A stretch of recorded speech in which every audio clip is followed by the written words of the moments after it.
Buen día, soy María Inés González Martín.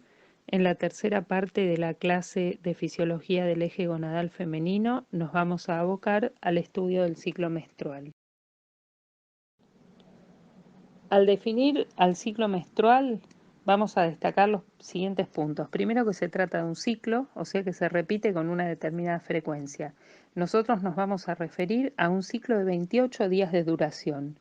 El otro punto es la menstruación, que es la renovación de la capa funcional del endometrio. El ciclo menstrual comienza el primer día del sangrado menstrual y luego a la ovulación. La ovulación ocurre el día 14 y va a dividir el ciclo en dos fases. Es muy importante que esto ocurra no solamente para la función sexual y reproductiva, sino para la función de otros sistemas.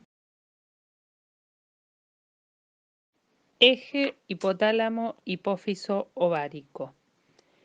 Estímulos internos y del entorno regulan la secreción de GnRH por parte del hipotálamo. Una frecuencia alta de pulsos de GnRH cada 60-90 minutos induce la síntesis de LH en forma selectiva. Una frecuencia baja, o sea, pulsos cada 3 horas aproximadamente, la de FSH. LH y FSH actúan sobre el ovario, estimulando la síntesis y secreción de hormonas esteroideas y proteicas que van a regular el eje mediante feedback negativo y en un punto particular positivo. Las gonadotrofinas, o sea, LH y FSH, son responsables también del desarrollo folicular y de la ovulación. Fase folicular temprana y media. Estamos en el primer día de la menstruación. Los niveles de estrógenos y progesterona son muy bajos. En ausencia de feedback negativo, comienza a aumentar la secreción de hormona folículo estimulante necesaria para el reclutamiento de folículos. La secreción de FSH se va reduciendo al desarrollarse el folículo por el lento aumento en la síntesis de estrógenos e inhibina. Durante la fase folicular aumenta el cociente LH-FSH. Al estar bajos los niveles de FSH, se produce la atresia de los folículos reclutados, excepto el dominante. Fase folicular tardía y ovulación. El folículo dominante crece y por ende aumenta la síntesis de estrógenos e inhibina. FSH induce la expresión de receptores para LH en las células de la granulosa. Si las concentraciones de estrógenos superan los 200 picogramos por mililitro durante 48 horas, se produce el feedback positivo para producir el pico de LH.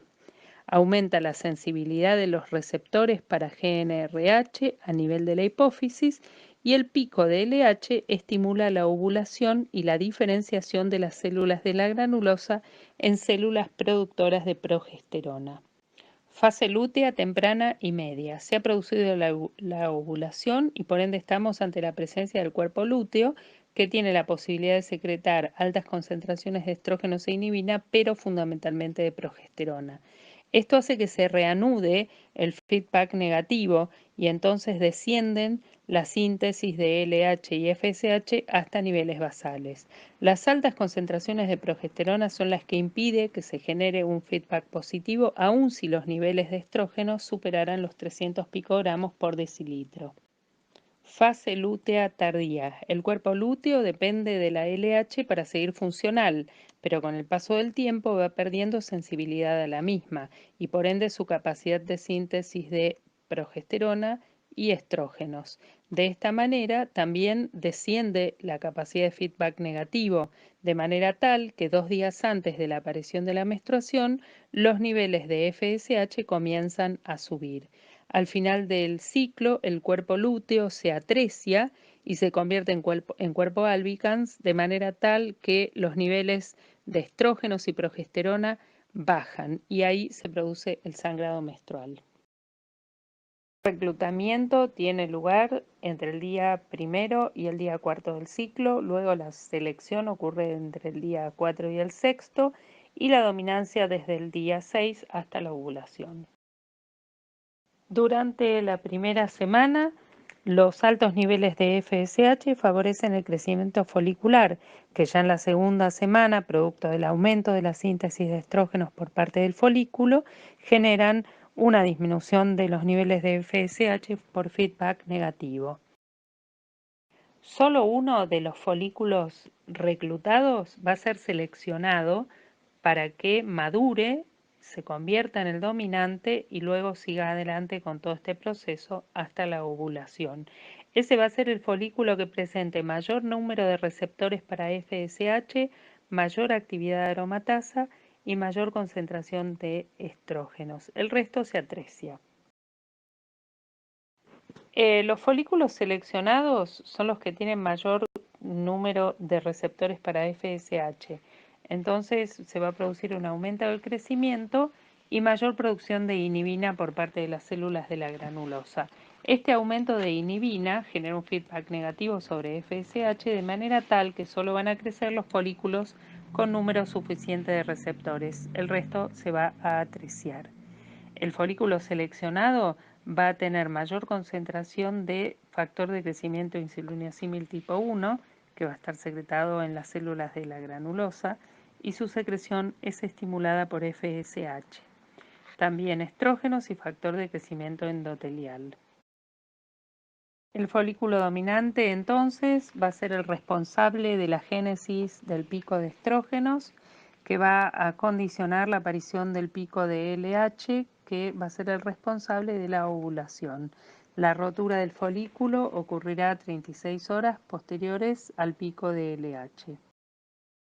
La ovulación es la rotura del folículo de De Graaf y ocurre a las 36 horas del pico de LH. El pico de LH induce la secreción de citoquinas inflamatorias y enzimas hidrolíticas que producen la rotura de la pared folicular. También induce la progresión del ovocito a la metafase 2. Se detiene allí hasta la fecundación. El pico de LH induce la diferenciación de las células de la granulosa. La fase lútea tiene lugar entre la ovulación y la menstruación. El cuerpo lúteo es la estructura endocrina predominante en el ovario y su vida media es de 14 días más menos 2. Después de la ovulación, la cavidad antral se llena de sangre y se convierte así en el cuerpo hemorrágico. Luego de unos días, los glóbulos rojos y restos celulares son eliminados por macrófagos. Se produce la luteinización de las células de la granulosa y la teca, vasos, glóbulos rojos, macrófagos infiltran la capa granulosa. La progesterona alcanza su máxima concentración el día 22, que de haber embarazo sería el día en que se produciría la implantación. También el cuerpo lúteo tiene la potestad de secretar estrógenos e inhibina. Si no hay embarazo, el cuerpo lúteo se atresia, o sea, pierde su función y entonces pasa a llamarse cuerpo albicans. Si hay embarazo, la gonadotrofina coriónica humana, que tiene estructura y función similar a la LH, lo mantiene estimulado.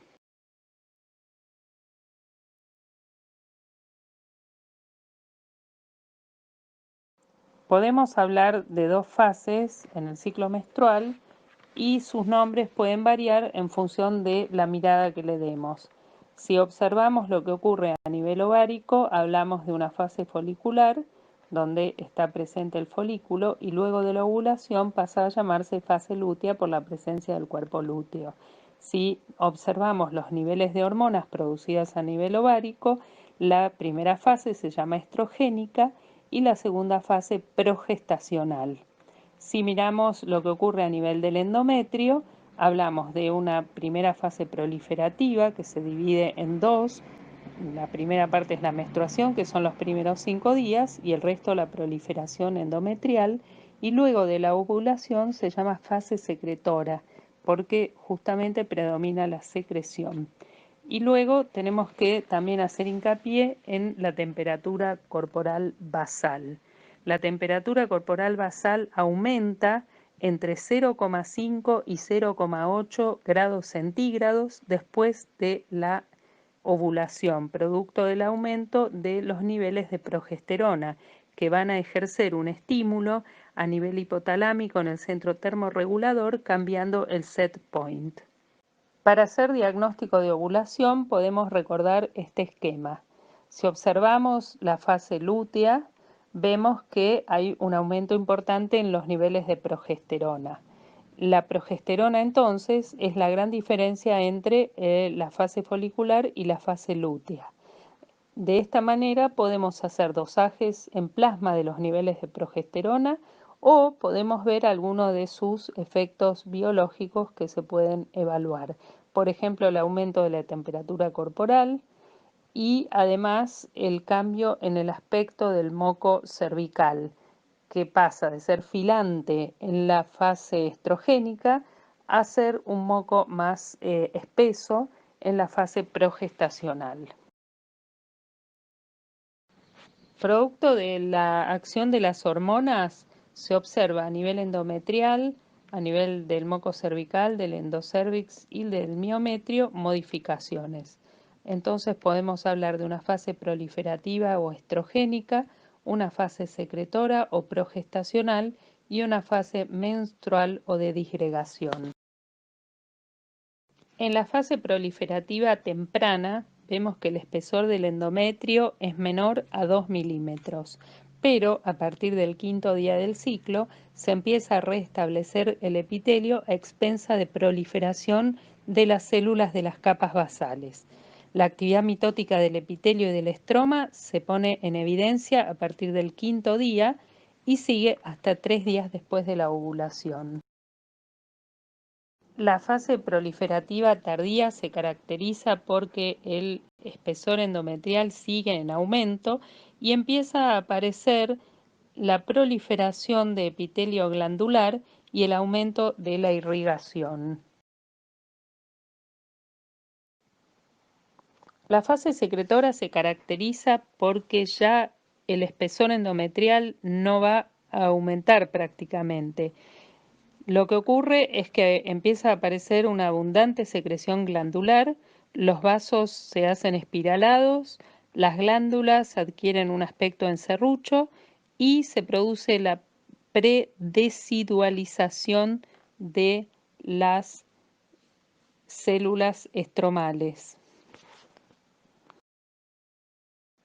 La menstruación ocurre por el descenso de los niveles de progesterona.